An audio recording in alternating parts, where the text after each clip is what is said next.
No, jaz takih pravnikov pač nisem slišal, določeni pravniki povejo drugače, tako da to je stvar odločitve postopka v državnem zboru in tudi odločitve na nazadnje drugih organov. Kar se tiče predsednika, je to temo odprl v kontekstu posvetovanja z poslanskimi skupinami oziroma z predsedniki strank. Moje mnenje je, da je to lahko koristno v tem trenutku, kaj več pa mora o tem povedati sam predsednik.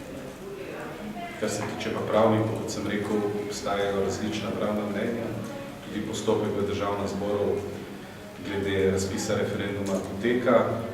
Samo vprašanje se vedno lahko dopolni v skladu s pripombami, tako da tu nekih velikih zadržkov absolutno zaenkrat ni. Tudi predsednik ne vidi pravnih zadržkov za izvedbo. To morate njega vprašati. Mislim, vi niste začutik tega iz pogovora. Mi dva se o realnih stvarih pogovarjajo, tako da občutke prepuščam njemu. Hvala lepa.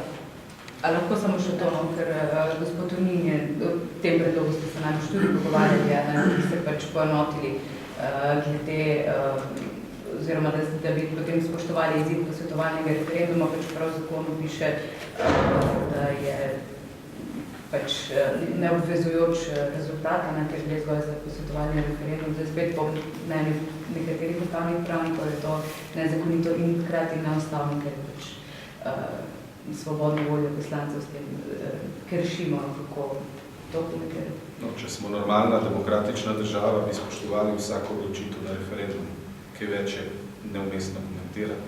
Ljudje odločajo, še vedno smo država, ki spoštuje vladavino prava in če se ljudje odločijo, da neka stvar mora iti v neko smer, mislim, da politika ni pristojna, da bi proti temu nastopila. Tako